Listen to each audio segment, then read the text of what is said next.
All right. I just invited our. Oh, hi. Hi, It works. Steph. Hi. How are you, Charlene?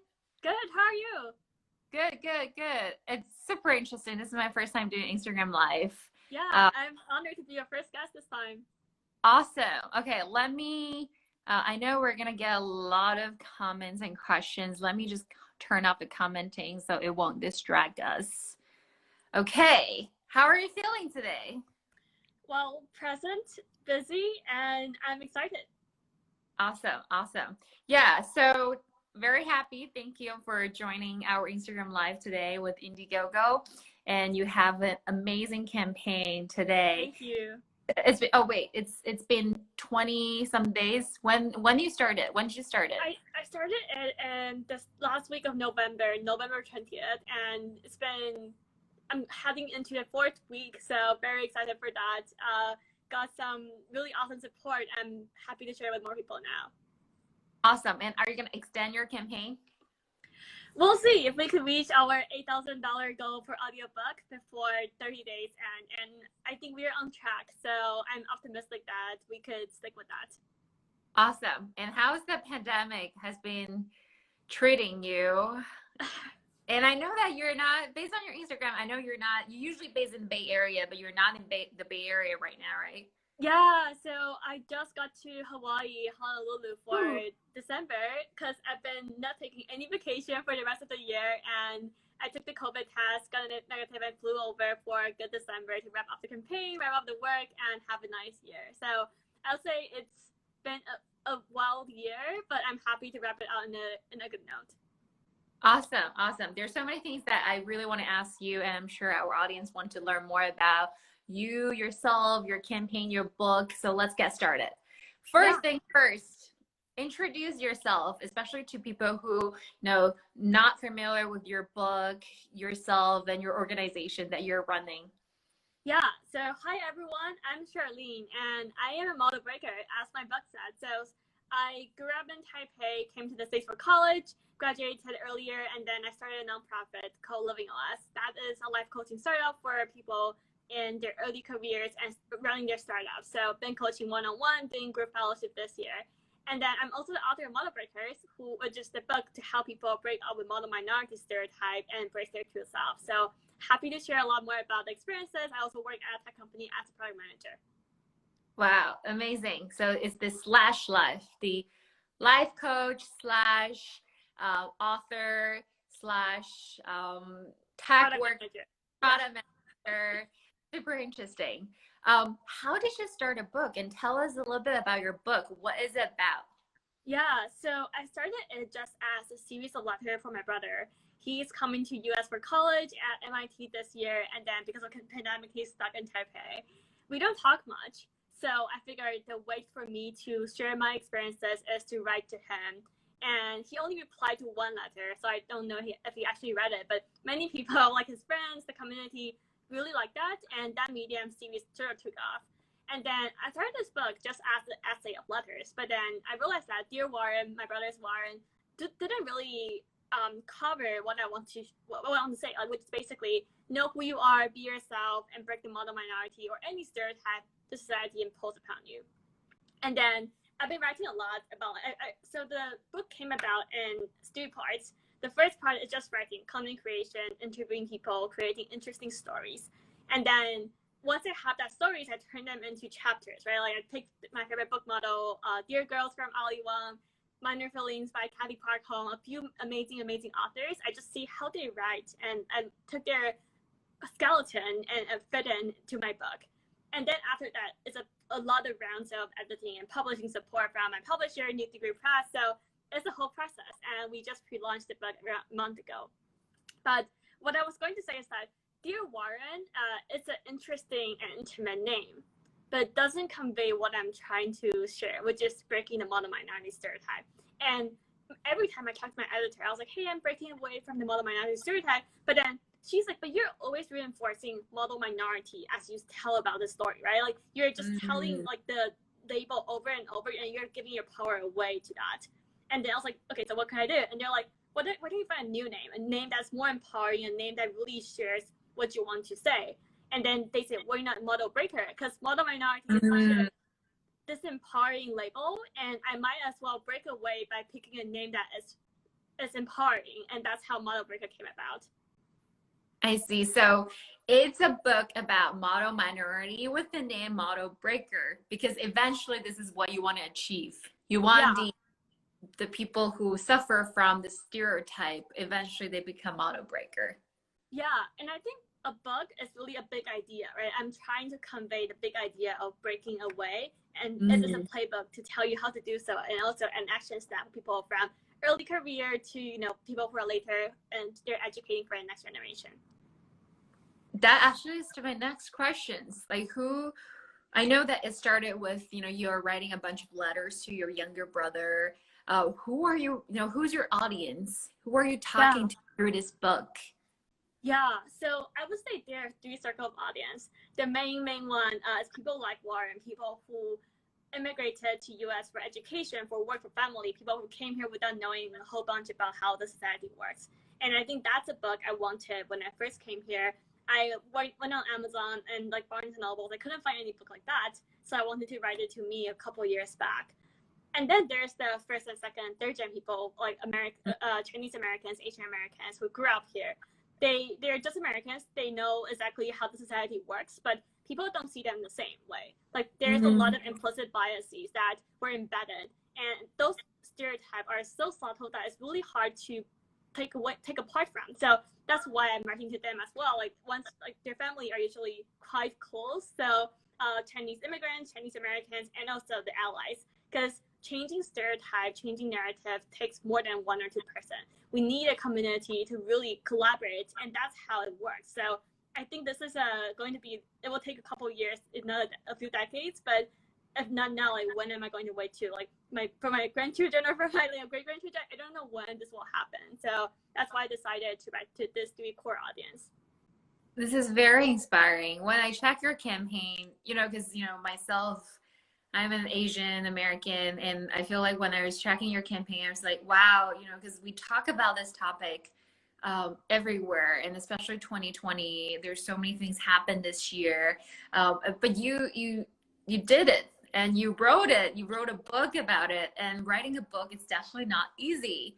So no, it's not. A little bit about the process of, you know, the research part, and, you know, how did you approach writing a book? I guess you're a first-time author, first-time book writer, right? Tell us a little bit about the struggle and, you know, what you went through when you're writing your book.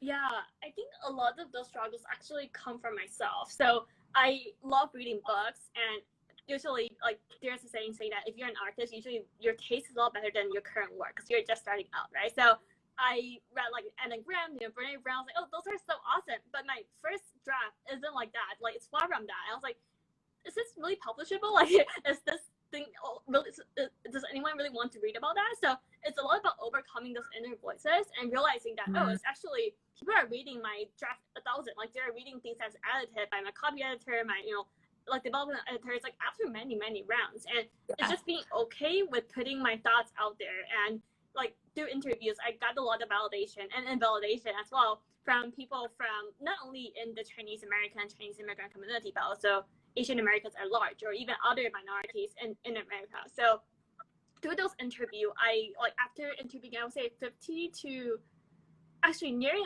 100 people, but 50 first-hand interviews. After doing those, I got this like pattern matching. I kind of see the struggles they all face in some sense. And then I got to see the examples about how did they turn around. So, but when I shift the focus away from myself to the process and focusing on them instead of me, it got a lot easier because now I'm just a vehicle of sharing my ideas through the book to the entire community. It's not about my story. It's a part of it, but it's also about the entire 50 to 100 people who are spoken through the form I have chosen. Wow. So you did the research yourself, and then you also need to conduct a lot of interviews and conversations to go into this topic. Anything that you can share, you know, can give us like a sneak peek into the book? Any examples or any interesting conversation that you had with the with your interviewers that you can share a little bit? Yes. So there's one example that is really interesting, and it's actually not part of my initial research. So when I first laid out the book, it's first about the history and the why, right? The timing. And then it's about the principle, like how could you know yourself, build a supporting network, tell your own story, and then eventually how do you apply. But then there's something I left out, which is the being okay with not being okay, like the mental health part about how do we deal with the fact that a fourth of Asian Americans have struggled with being bullied, and how do they handle that? And I've interviewed a lot of successful political people who people praise in the media, and what I found really surprising is that around when they're 13 years old, like 3 of them suffer with mental health to the sense that they want to kill themselves, right? They went to their parents, tell them that, hey, like, I have the suicidal thoughts. And their mom also said the same thing back. They just said, don't do this to me. Like, they didn't ask how they were feeling. They didn't ask, like, what's going on. They just said, don't do this to me. And they have no support, no therapy, no one to turn to. They just had that PTSD for the next 10, 20 years of their life. And they now have all turned to become survivors and champions of mental health. But I'm just surprised that this pattern actually came out of the interview. Like, they are people from different groups. They don't know each other, but their mom said the same thing when they expressed that they have, like, you know, suicidal thoughts at 13, right? And that's something that I have to change this. Like, I went on to do research about what kind of organization is actually helping Asian Americans who have suffered with depression. I went on to see, okay, so why is this happening? Like, is it because of, like, generational trauma? Is it because of immigrant mentality to some extent? Like, is it because of, like, some scarcity issue? Like, what is it? And then through the research, I found out, like, okay, this is actually what has happened, and gave a solution about what the research has said. Wow, this is something new to me too, and I think again, like, you're doing a great job in terms of, you know, interviewing people, getting the first-hand information, and the most important thing, like, putting it together in a way that you can share it with more people, so it doesn't only stay in your one-on-one conversation with the people that you talk to. I think that's the most important thing, because we want this to be heard, and building a community around this topic, around this thing. It's absolutely not easy, but it's very, very inspiring and very meaningful. Thank you. And then my question will come to building the community. So, okay, now you have this thought that, okay, I'm going to write this book. I interview people. I do research.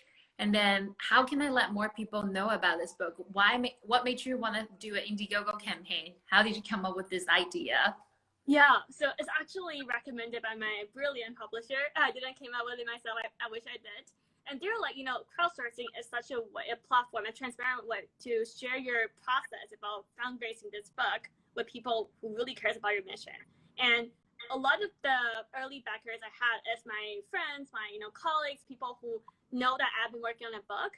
And I don't talk about this all the time, right? I don't say that, hey, this is like why I'm writing this, like the stories, the characters you will get. I don't say that in person, but it's a good way for them to see the effort, the passion project I've been working on a year or so into. And then they love to support a cause that says something to it. So that's why I think using IndieGoGo is such an amazing, powerful way to pre-launch the book. Where if you only do like Amazon, you don't know how you go order. You don't know like what's going behind it. Like it's transactional, and I want to put more into this. I want to know the emotional story, the efforts, and we're like, you know, 128% of the goal. So congrats! Share the progress about how could we leverage everyone to get to where we want to be.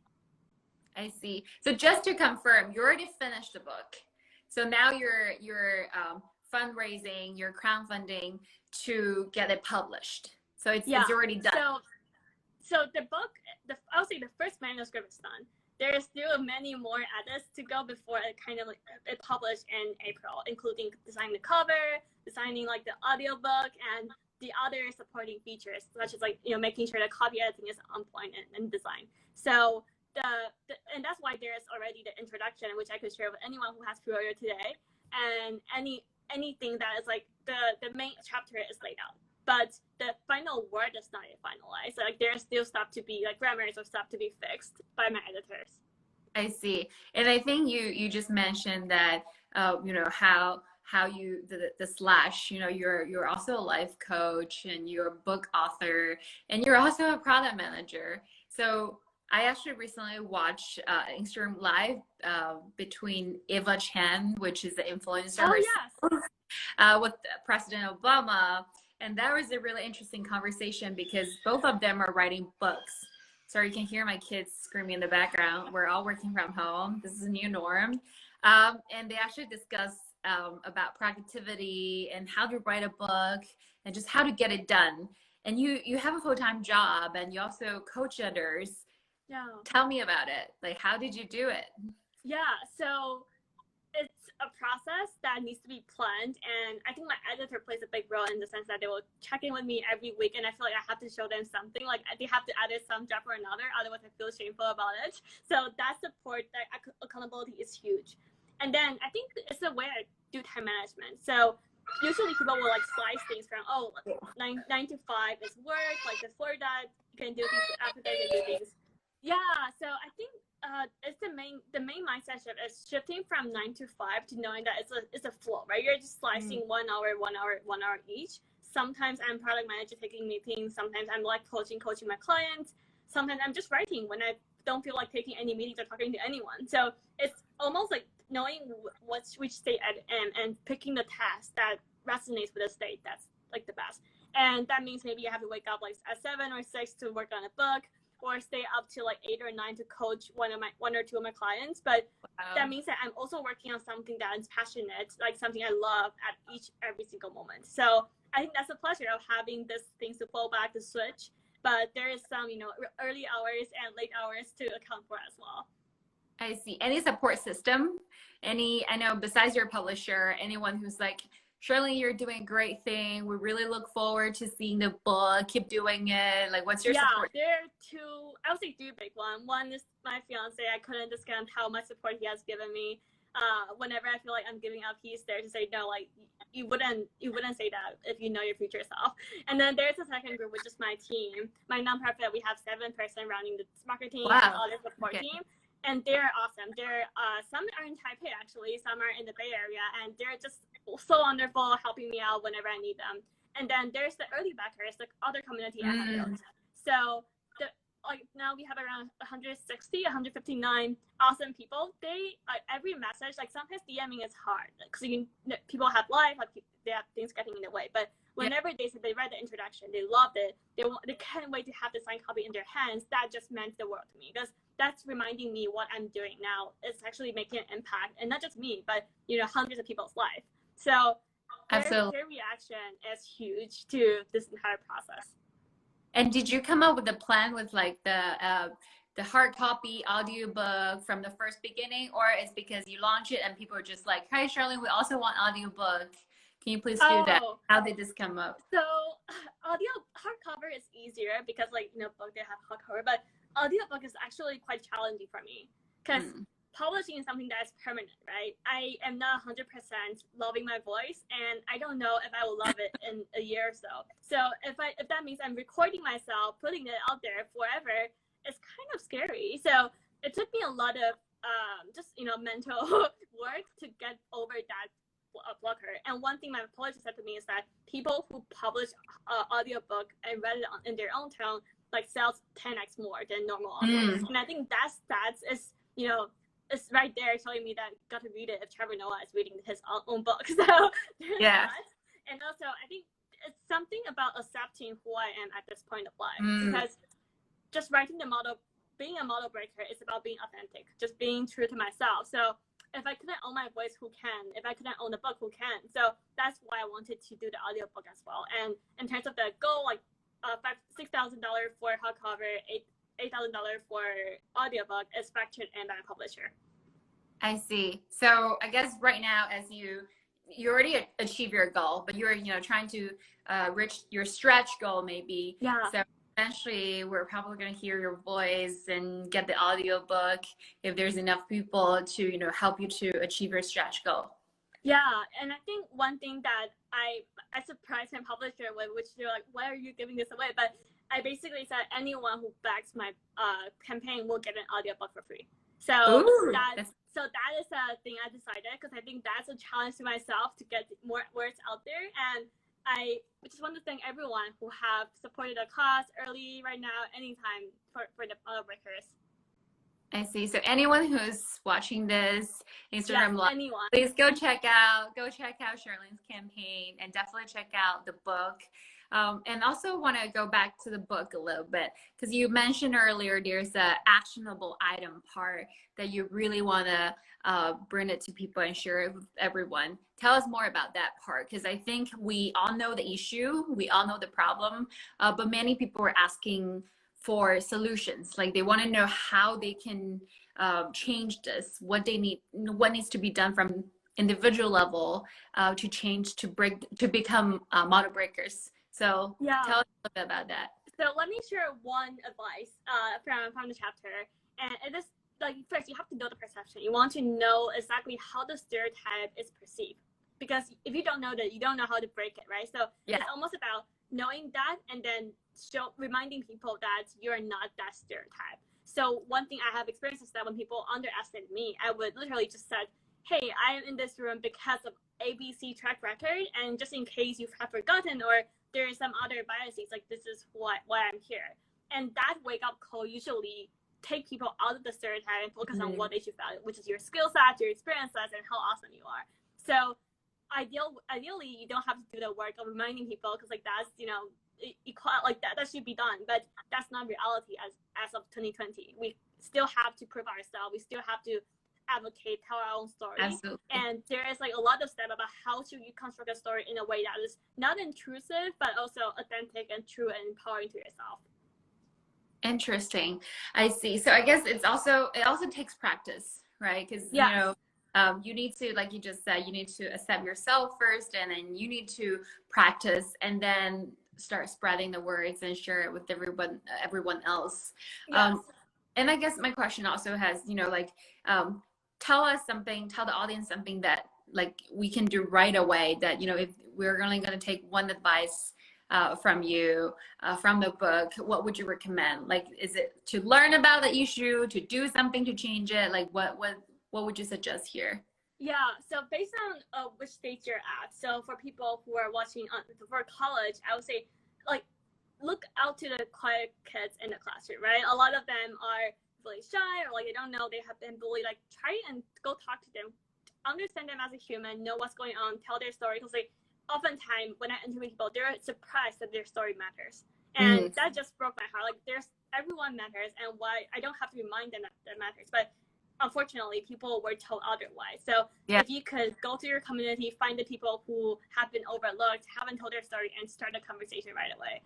And if you're already like, a senior in the career, have the platform, just give the platform and spotlight that to other authors, other creators who are pushing the change, because it doesn't take me or any one author to do the things. It takes an entire wave of people. It takes creator, artists, like everyone who is trying to pitch in and change it at all, because like that's hard work, and we have to keep pushing the wave, otherwise we'll just be forgotten. And as the minor point, like we need an entire like group to connect the dots together, and that's how things will make sense of the new story we're telling for our community. Thank you so much. These are great advices. And we still have a little bit of time left. I want to give you the spotlight so you can tell us a little bit about your nonprofit and where you're up to. Something you want to share with all? And so we can check it out, your Instagram page, check out your social media page. Yeah, so the best, as you have seen in this, like your LivingOS is our Instagram handle, Facebook handle. But if you're interested in getting email coaching at scale for free, livingos.substack.com is the way to get. And there's a link in our Instagram page or any social media you can find. We are launching a group fellowship this month for the first group cohort. So we're really excited. If you're interested, on the Substack, you can see every information as well as support for the book. Awesome. And is it for everyone, or is it for like specific audience? It is for everyone. But for the current cohort, there are mostly people in transition. So people who are looking for their next startup, people who are looking to find the next job. Because I think people in transition has a lot of open questions and a lot of energy to get them answered. So that's the people we're targeting mostly now. Awesome. That's awesome. So what's your holiday plan? I know you're in Hawaii. Yeah, I'm going to go right off to the beach to surf and chill for the day. My day usually ends around 2 p.m. Hawaii time, which is 4 p.m. PST. So I get the afternoon and night to myself. I think I will stay here till December, the holidays, like, you know, Christmas, and travel around, do some hike in places that social distance people are, you know, not like too crowded, and enjoy it with my fiance. So when is usually your, you know, editing time? Just curious about, you know, the book. Yeah, Like, is Obama, I remember he was telling the audience, is like, it's not always, he likes to write at night, I remember. And some people prefer to write it in the early morning, like, or, you know, you're going to go check out a beach. Is it like the beach time, your editing time? Like, when is your editing? I don't work at night. So that's too much. I usually, after dinner, after that, when it's quiet, I will start writing. And I do writing at night and editing in the morning, because that way I can talk to my editor whenever I have a question, and then I got enough thoughts throughout the day to inspire my writing. Because I think I like to say content creation, writing, video editing, talking, it's all like from living your life, right? I try to live my life to the full and experience everything, and that gives me creative juices to write into my chapters and books. That's awesome. Okay, again, Charlene, thank you so much for joining this Instagram Live today with us. And it's my pleasure. And, you know, me personally and our community in class, you know, my colleague, we're all very happy that you're doing this, and this is very meaningful and inspirational. And anyone who's watching this, please go check out Charlene's campaign and learn about a book and learn about the subject matter. And you know, and you're still fundraising, right? You're still crowdfunding, and you might also have a stretch goal, and you're probably gonna opt into in demand. So people who hasn't had the time to check it out, they can still purchase the book, pre-order the book later. That's fantastic. Yeah, and if anyone has any questions, feel free to DM our Instagram page. I'm happy to answer any and all questions as well. Awesome. Thank you so much for joining, and I wish you have a great beach day. You're in Hawaii. I'm so jealous. And, you know, apologize everyone for, you know, my kids' interruption. Now I'm gonna go check out the kids to see if they're okay. Thank you so much. Really big pleasure. Hope you have a nice one. Thank you. Bye everyone. Bye Charlene.